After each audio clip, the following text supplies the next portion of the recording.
आज CA foundation का class लेते समय ना थोड़ी बहुत डिस्कशन होने लगी, क्योंकि ऑब्वियसली कल रिजल्ट आया था, तो थोड़ी बहुत बातचीत होने लगी about the results, about the difficulty level, about how this exam is so uncertain and how the exam results are not very high. तो एक चीज जो निकल करके आई ना, वो बहुत कॉमनली सीए स्टूडेंट के साथ मैंने देखा है। उनके दिमाग में पहले से ये बात सेट है कि सीए है तो अटेम्प्ट तो लगेगा ही। And I don't know how did this thing has become a part of chartered accountancy course. क्योंकि सच बताओ ना, तो जब तक मैंने अपना सीए इंटरमीडिएट एग्जाम दिया था, मेरे दिमाग में एक बहुत सिंपल प्रोग्रेशन होता था कोर्स का। You write the exam, you move to the next step and you write the next level examination. ये नॉर्मल प्रोग्रेशन होता था सीए एग्जाम्स, किसी भी एग्जाम का फॉर दैट मैटर। और जैसे जैसे आगे चीज़ें बढ़ती गई and you get to know about the course a little more, तुम्हारे दिमाग में पहले ही आ जाता है कि ये सीए एग्जाम है, इसमें तो अटेम्प्ट लगता ही है। And we have that kind of a mindset also. हमारा धीरे धीरे माइंडसेट ही वैसा बन जाता है और हम लोग हमेशा ये सोचते हैं, अच्छा ठीक है कोई बात नहीं, नेक्स्ट अटेम्प्ट फिर से देखेंगे। तो ये जो हमारा माइंडसेट बन गया है ना कि अटेम्प्ट तो लगना ही है, and we have made it so common these days कि हम अपने एफर्ट को भी उसी तरीके से थोड़ा सा राशनिंग कर देते हैं कि चलो अभी नहीं, कुछ दिन बाद और तैयारी कर लेंगे, अगले अटेम्प्ट में कर लेंगे, इस अटेम्प्ट को उतना स्ट्रांगली नहीं परसू करते हैं।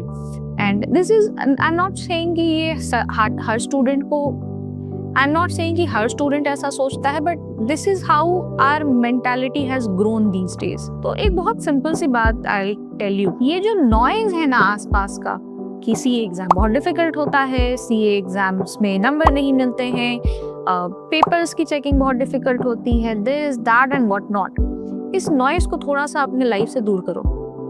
तुम एग्जाम देने गए हो, you have registered in ICAI with a simple target कि तुमको चार्टर्ड अकाउंटेंट बनना है।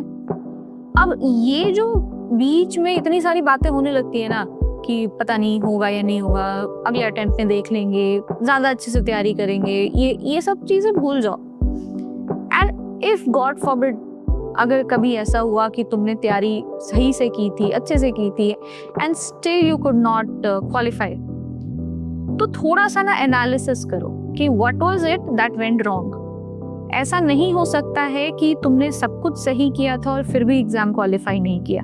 हो सकता है तुम्हारी कॉन्सेप्चुअल क्लैरिटी नहीं थी, हो सकता है तुमने क्वेश्चंस प्रैक्टिस नहीं किए थे प्रॉपर्ली, हो सकता है तुमने वो 3 घंटे के प्रेशर के अंदर में क्वेश्चन या एग्जाम मॉक टेस्ट नहीं दिया था। Anything, an number of reasons. Analyse करो अपने पिछले अटेम्प्ट को और उस हिसाब से प्रैक्टिस करना शुरू करो, उस हिसाब से प्रिपेयर करना शुरू करो। Because it is not that कि सीए है तो अटेम्प्ट होगा ही, ऐसा नहीं है। It is not by default. Having said all of that, जितने भी बच्चे कल क्वालिफाई किए हैं in the CA final examination, many many many congratulations to you. Welcome to the fraternity and I hope कि तुम्हारा जो अपना टारगेट था of qualifying and doing whatever job practice XYZ, वो तुम जल्दी से जल्दी अपना स्टार्ट कर सको। And for all of those जिन्होंने क्वालिफाई नहीं किया है, टेंशन मत लो, एनालाइज करो कि गलतियां कहाँ पर हुई हैं एंड मेक इट थ्रू। क्योंकि ऐसा नहीं है कि तुमसे होगा नहीं। अगर तुमने सीए फाइनल का एग्जाम लिखा है, you have decided to do it, then why not, just go for it. फिर से उसी एफर्ट के साथ में अपनी तैयारी शुरू करो and I don't think you would not succeed in what you have thought of.